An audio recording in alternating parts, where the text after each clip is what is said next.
Ettins, often known as two-headed giants, are a fearsome and brutish race in the world of Dungeons & Dragons. Standing about 13 feet tall and weighing an average of 3,500 pounds, the history behind these hulking creatures is shrouded in myth and legend. Though they are categorized as true giants and related to the god of all giants, Anam, they are often grouped together with giant kin and were never given the love from their god they so desired. In addition to their imposing size, Ettins are notorious for their revolting appearance and behavior. Their skin is thick with grime and dirt, typically a grimy gray-brown, and their attire, scraggly, decaying animal skins, adds to their grotesque appearance. These giants are as aggressive as they are repulsive, thriving on intimidation and raw power.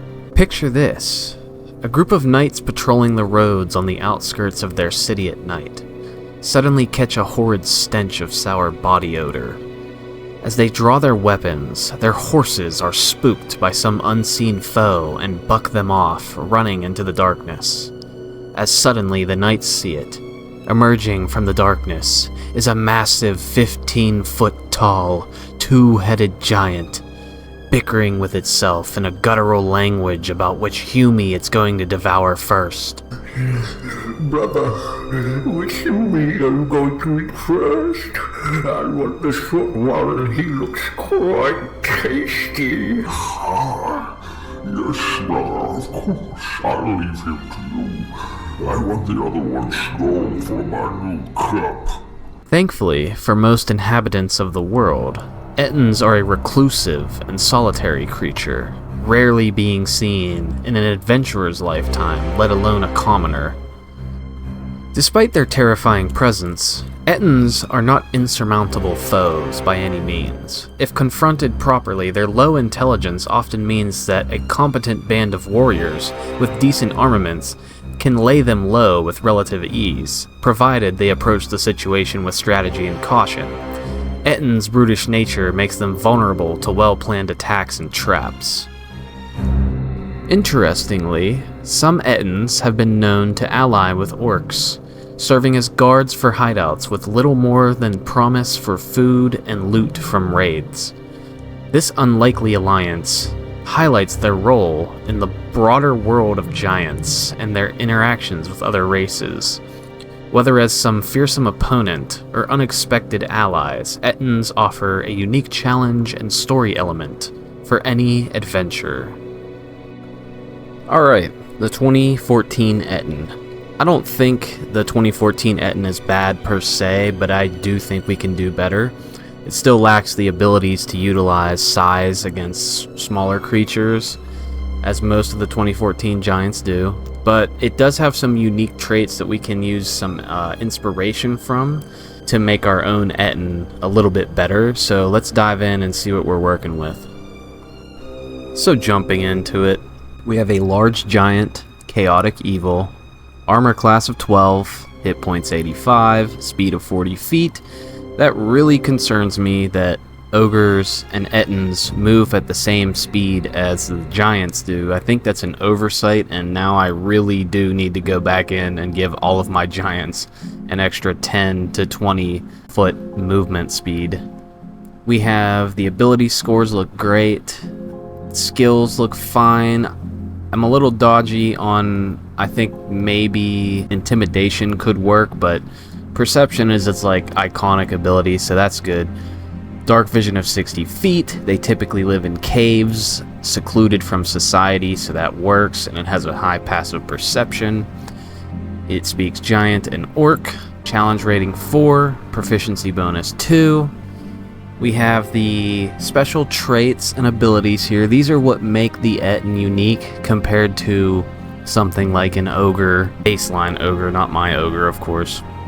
We have 2 heads. The Ettin has advantage on perception checks and on saving throws against being blinded, charmed, deafened, frightened, stunned, and knocked unconscious. And then we have wakeful. When one of the Ettin's head is asleep, the other head is awake.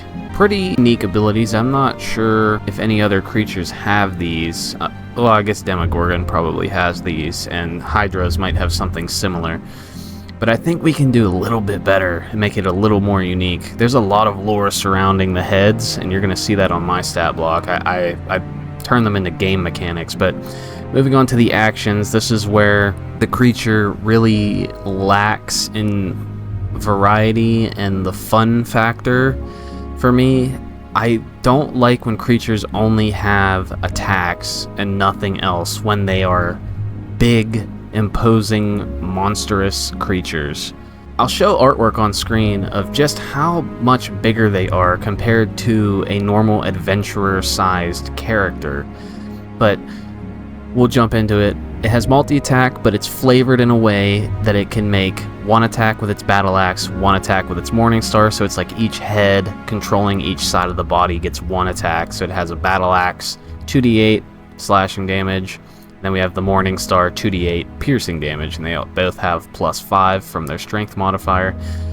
Not bad damage. It does a pretty scary amount of damage if they both hit you. It's sort of giant light. This is like the step above ogre.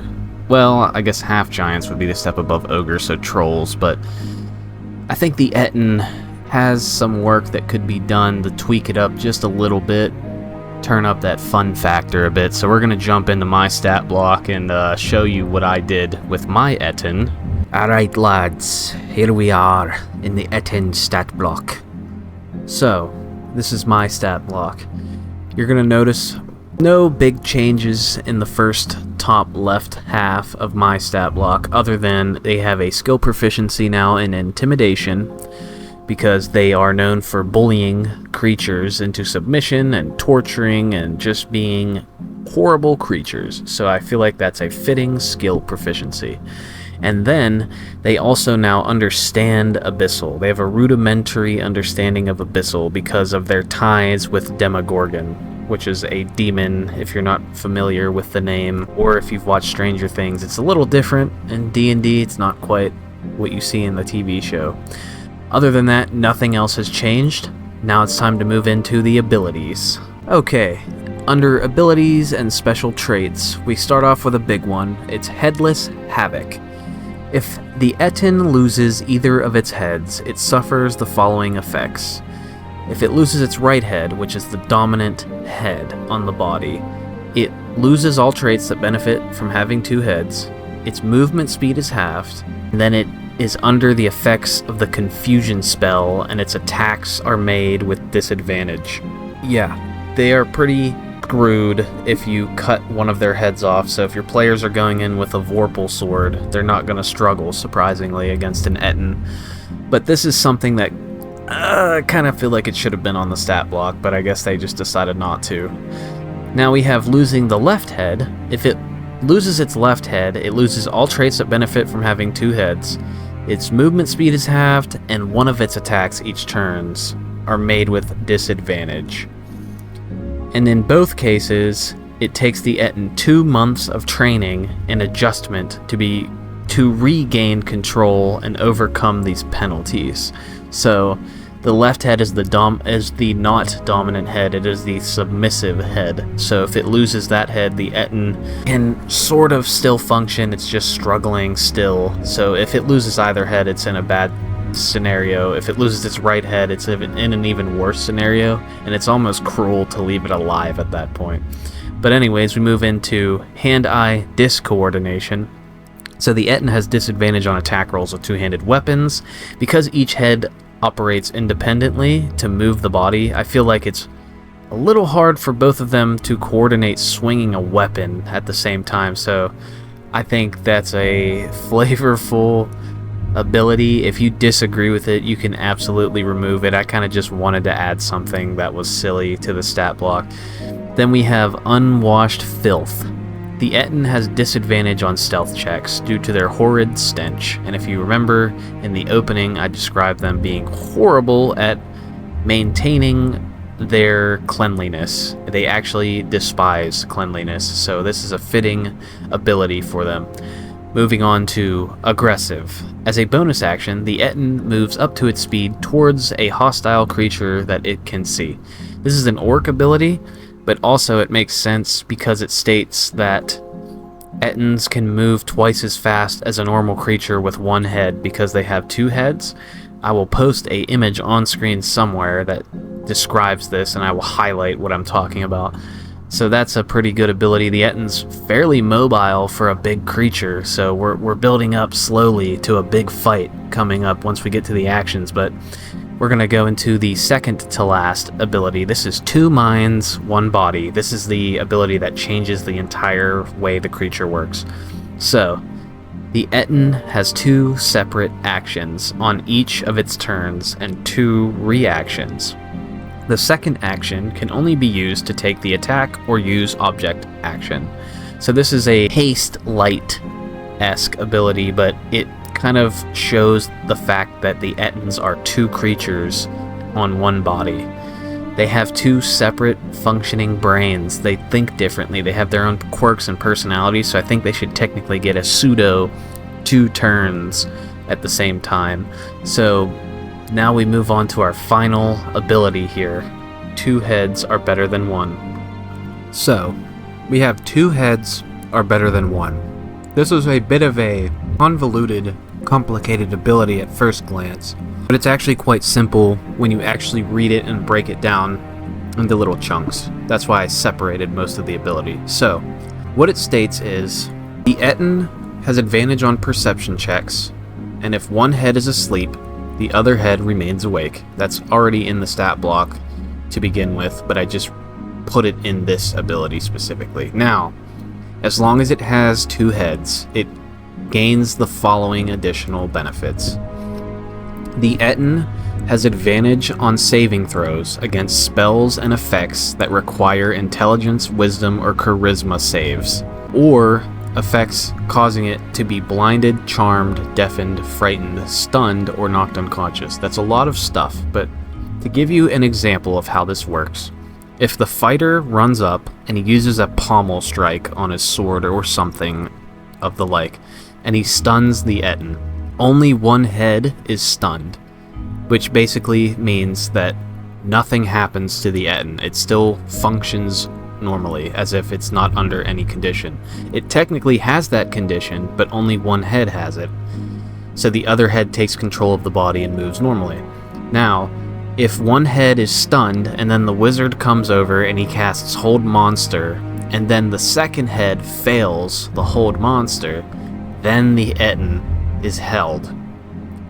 That's how this works. So, the only way to affect an Ettin with a spell that targets only 1 creature is to either target it twice with that same spell, hit it prior with an ability that would already disable it in some way, or hit it with 2 different spells that disable it, and it has to fail. So it's incredibly hard to get an Ettin held down by spell. They are pretty formidable creatures, but for you Fireball users out there, nothing changes with Fireball. If you throw a Fireball or an Area of Effect spell, I think Color Spray targets multiple creatures. Anything that just hits multiple creatures gets around this. So this helps the Ettin be a bit more unstoppable, is basically what I was going for. It was to be more of a unique giant than any of the other giants. Alright, we're here in the cave. The Ettin approaches us, and we now find what its actions are capable of. So, it has a large battle axe and a large morning star, and it can throw a large rock first off. So these attacks haven't changed from the baseline stat block. It didn't have a large rock attack before, but it does now. Essentially, you'll see these little italicized sentences at the end of the large battle axe and morning star, and this is essentially so each action, the creature can only attack with 1 weapon or the other. So for the first action, they can make a large battle axe attack. They can't make another large battle axe attack with the second action. It has to either be a morning star or one of the other actions, because it only has 2 hands. If you can just visualize how the creature's body works, it makes sense once you can visualize it. Moving on to the large rock, they did not have an ability to do ranged damage, I made it really small amounts of damage because they can throw 2 of them a turn potentially. So if your ranger goes into the cave with the Ettin and it gets on a flying broom and it goes up 60 feet high to the ceiling of the cave, he can't just sit up there completely out of harm's way, though he would still have disadvantage on attacks for throwing those rocks up that high. It still just gives him something. I think every creature needs to have something. That's like a downfall if you're a newer DM and you don't give your creature a ranged attack. Yeah, you'll see what happens. Your players will climb up in a tree and fire arrows and spells down onto him, and he will just not be able to do anything as he slowly climbs the tree because he doesn't have a climbing speed. But anyways, we get into a fist attack. It's 2d6 bludgeoning damage, plus 5 from his strength mod. Simple. If he gets disarmed from one of his weapons, he has another attack. Now, here comes his 3 large creature abilities. You know me, I like to have my big creatures have big creature abilities. So the first one is Crushing Grip. It only has one caveat to it, and that is the creature has to be medium or smaller. So it's a weapon attack, so it's a plus 7 to hit, 2d6 bludgeoning damage. The target must make a DC 15 strength saving throw or be grappled. While grappling a creature this way, the Ettin can only use Crushing Grip against the grappled creature target for one of its actions. So when he's holding a creature with that hand, he can't make a different attack with that hand. Obviously, he can only crush the creature again with Crushing Grip. Now, he has a kick attack, which these are like the giant quote-unquote crowd control abilities, essentially. So when he hits a creature that is medium or smaller with this kick attack, the creature has to make a strength saving throw or be pushed back 10 feet, knocked prone on a success. If the target is... Okay, I'm sorry. They're pushed back 10 feet and knocked prone if they fail the strength save, but if they succeed, they are not knocked prone, but they are still pushed back 5 feet. Just an ability, if you can imagine the knight charging up to the Ettin. The Ettin kicks him with his massive foot that's probably about the size of the human's body, or even the orc, maybe a little bit bulkier than the foot, slightly, but he's a big creature. He needs to use his weight, and it needs to feel like you're fighting a large creature. You're going to get knocked off your feet, getting hit with somebody that weighs 3,500 pounds. And then we have his signature maneuver, Knock Heads. So, he essentially has to grab 2 separate creatures with Crushing Grip for this to work. But what he does is he slams 2 grappled creatures into each other. Each creature must succeed on a DC 15 Constitution saving throw or take 2d6 bludgeoning damage and be stunned until the end of the Ettin's next turn. Or if they succeed, they take half damage and are not stunned. You'll notice the flavor text for this, the italicized text at the bottom. It's not a flavor text, but Knock Heads requires both actions to use. So what that means is the Ettin can't use Knock Heads twice. He can't slam 2 people together twice in one turn. He can only do it once, and then that's it. That's gonna do it for our Ettin stat block here. I think we're gonna be moving into the outro section of the video. And this is the outro. Welcome, welcome. I just wanted to thank you guys for the views and the likes on my previous few videos I've made. I appreciate your support. Any comments really amps me up when I see people comment on my videos, so yeah, leave more, man. They make me feel good. I feel motivated to make more videos every time I see a comment pop up in my notifications. Another thing, I just wanted to quickly remind everybody that I have a Discord channel in the description of the videos, which is where I am putting all of my creature stat cards. So if I need to edit them and re-upload them, we have a specific channel in my Discord for you to just go in and download them there. So if you guys want to download the stat cards for yourself, join the Discord channel. And yeah, that's about it. I'll see you guys in the next one.